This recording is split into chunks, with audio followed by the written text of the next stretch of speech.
the 28 Days of Freedom the Master series. I'm excited that you have embarked on this journey with us and made it this far. So in a few minutes, I'm going to unpack the RP and the D squared ARPS protocol. But before we get into that, I want to talk about a subject that I think is neglected or misunderstood, and as a result, people have a tendency not to step into the full reality of this particular topic, nor receive all the tremendous value and wisdom that comes from it. You know, you can apply everything that I'm going to be sharing here with you over the course of the next few days in this D squared ARPS protocol.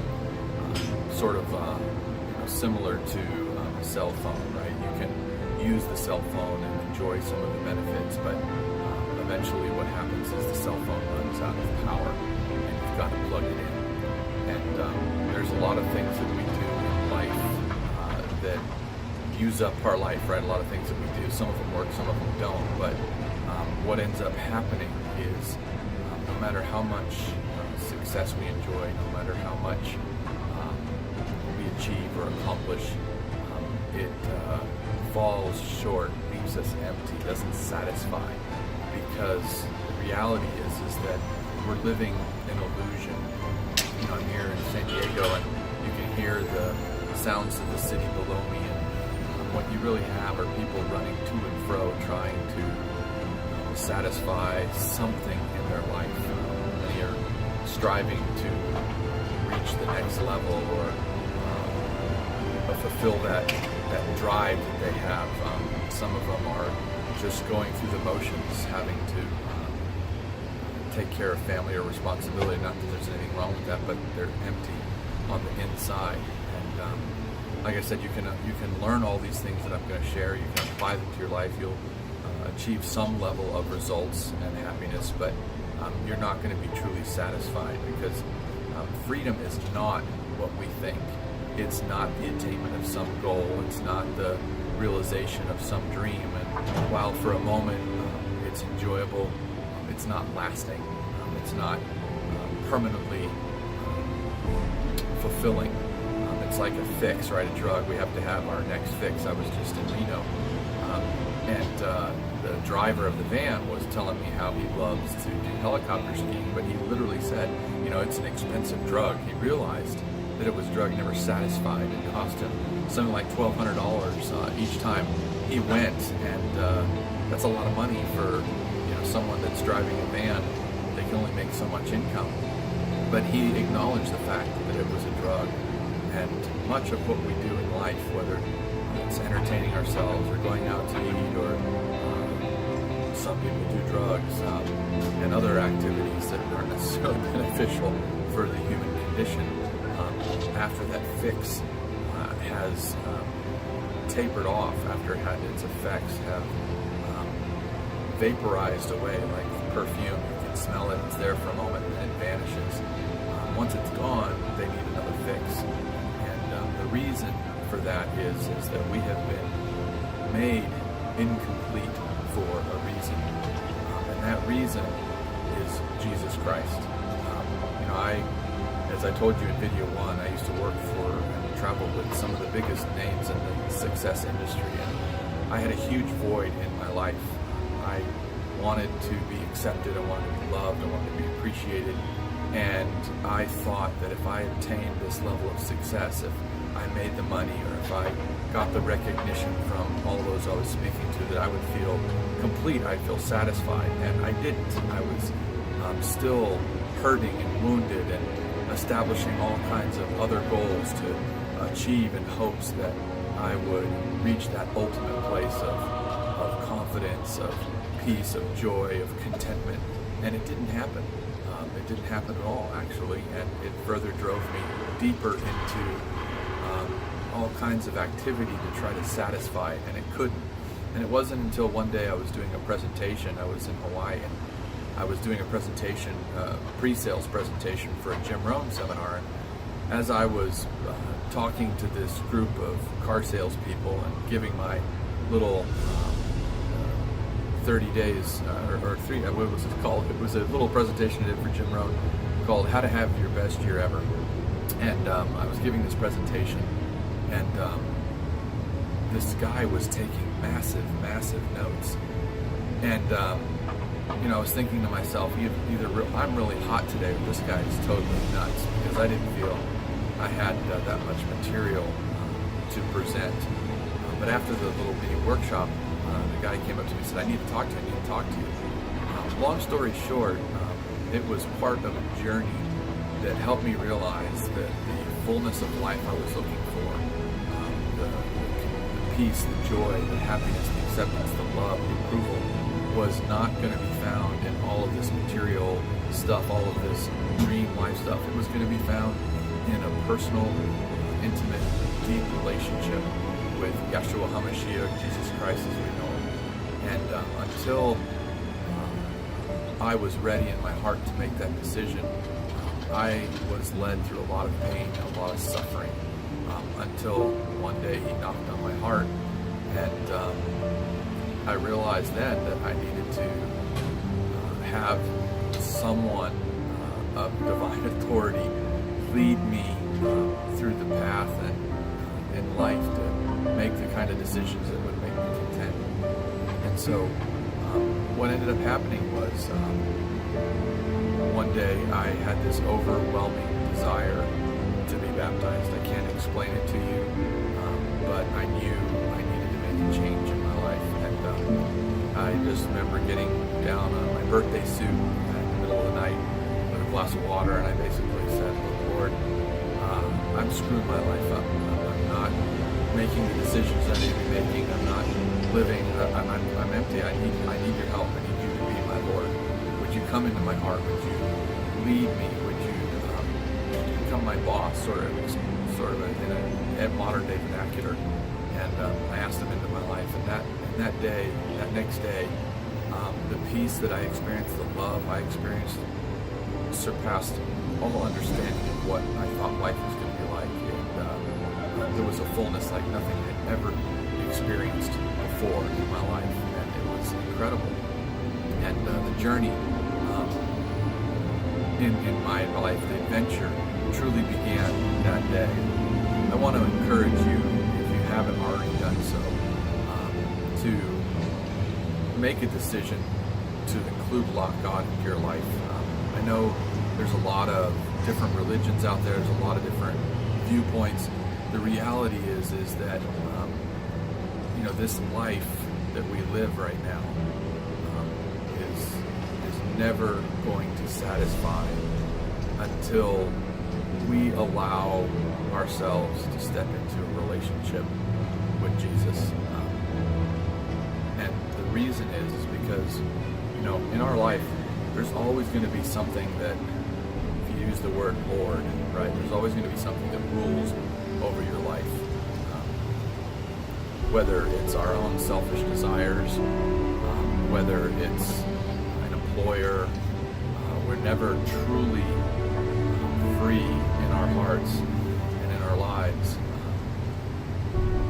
We're not free from ourselves, we're not free from our habits, we're not free from life itself, because there's always some governing entity or force that is in control of our lives.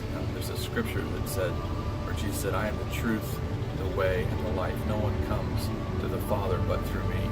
And if you unpack that a little bit, the Father is also known as God. But God is love, right? We're also told that God is love. So if you think about it, you cannot have love in your life without truth. Think about the relationships that you have.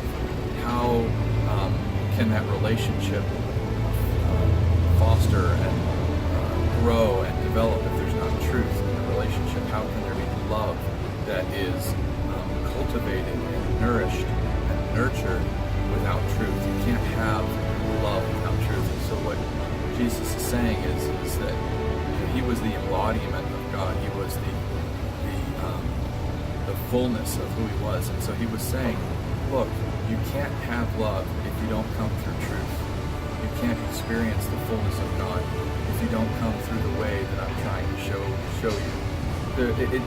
And to keep this video short, I don't want to unpack the fullness of all this, but the reality is that mankind was lacking, was trapped in a natural environment, unable to experience the fullness of life because of the spiritual principles that were in place.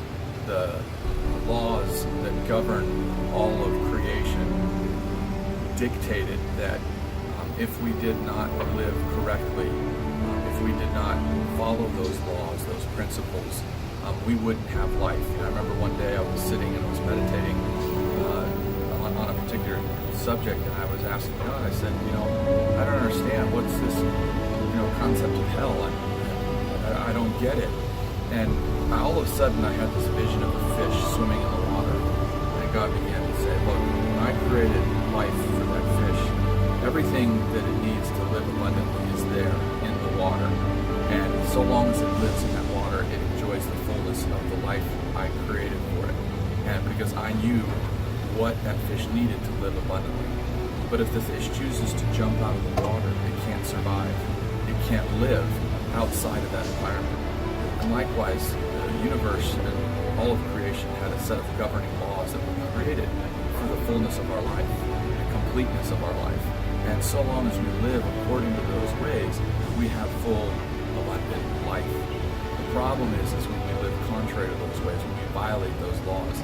In our natural environment, when someone violates a law of the land, whether it's a speeding ticket or they steal something, there has to be justice restored. The merchant needs to be given his money back or given the item back.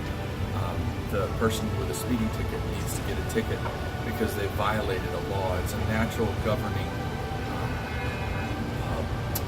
reality and law that if you do wrong, there has to be justice served. And that's a principle of the Spirit. When we violate the laws of the Spirit, there has to be justice to restore that balance. And humanity was living in a way that was violating all those laws. And God had a predicament, right? He has this tremendous love and deep passion for his creation, his people, and at the same time he's a God of justice. And so how does one rectify the fact that, okay, you're violating the laws, I'm a God of justice, right? You can't go against that, otherwise he's viewed as a weak God. You can't enforce the laws of the land. At the same time, he's a very passionate, loving God who loves us tremendously. So what's the answer? How do you resolve this dilemma? And the answer was, he came himself in human bodily form, lived a perfect life, took all of the sins, all of the mistakes, all of the errors, all of the violations of the law, and took on all of those himself and paid the final price for humanity so that we could live in fellowship and in union with God. When we accept that gift, when we acknowledge the fact that Jesus Christ came, lived his life, died on the cross, was risen on the third day, we accept that reality, we accept the gift that he's given us, we step into that fellowship with God, into that relationship with God, to where now we can experience his love, his peace, his joy, his provision, and all of the things that he wants us to experience with him, his wisdom, his insight. And like I said, you can take on all of these D-squared protocol life hacks, if you will, and you can apply them, and they'll work for a little bit in your life, but you're never going to have that contentment. You're never going to experience the fullness of life, the freedom of life that you were created to experience without having that relationship with Jesus Christ. And the reality is why I say freedom is a lot different than what we're talking about. You can gain everything in the world. You can have it all. You can have a nice place to live. You can drive the cars and the houses and have the food and the clothes and everything. But if it's all taken away, which it can all be taken away in a moment, you're going to suffer tremendous emotional hardship because your value, your hope, your dream was established on something that is inconsequential. It's material. It's immaterial.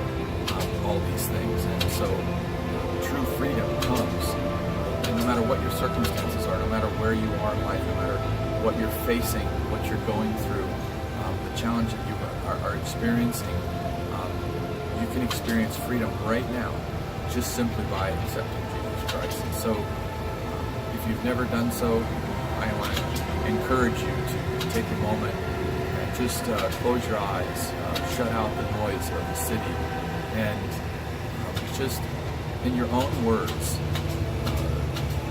have a come to Jesus meeting. Just reflect back and realize how you've been chasing and going after things that really are never going to satisfy. Allow yourself to be honest with yourself and evaluate why you do what you do and what you're doing it for. And I think you'll find that if you do that, you'll realize that most of what we're doing is selfish in nature.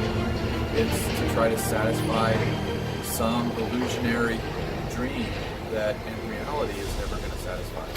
And so, in your own words, just ask God to come into your heart. Tell Him to guide you, to lead you, to be your Lord, to be your boss, to be your king, to be the one who loves you enough that can guide you to make the right choices. And I promise you, you'll experience a peace nothing like you've ever had before. And if you've already made God and asked Jesus Christ in your life, and you're finding yourself uncontent, unsatisfied, the truth is, and the reality is that probably you're going after something, you're making something a God, like I was. I was making success my God. I was going after something, a God that wasn't going to satisfy.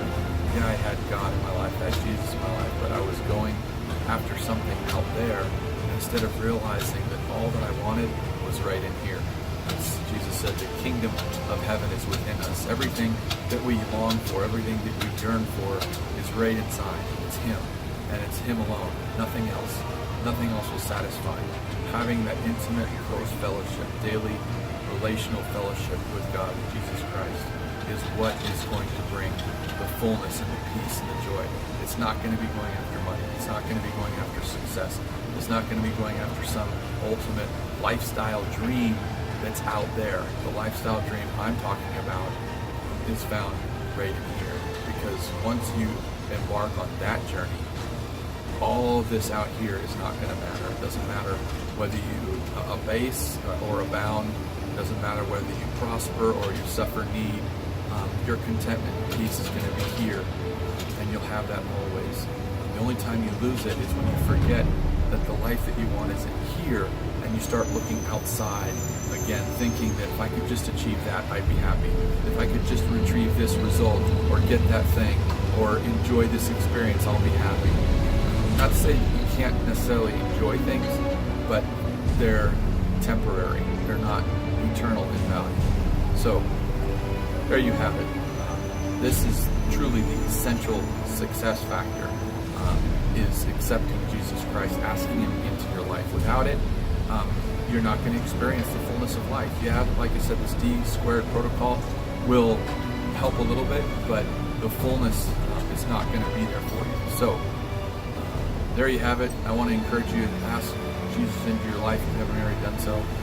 And now I want to invite you to join me as we cover the RP in the D-squared ARPS protocol.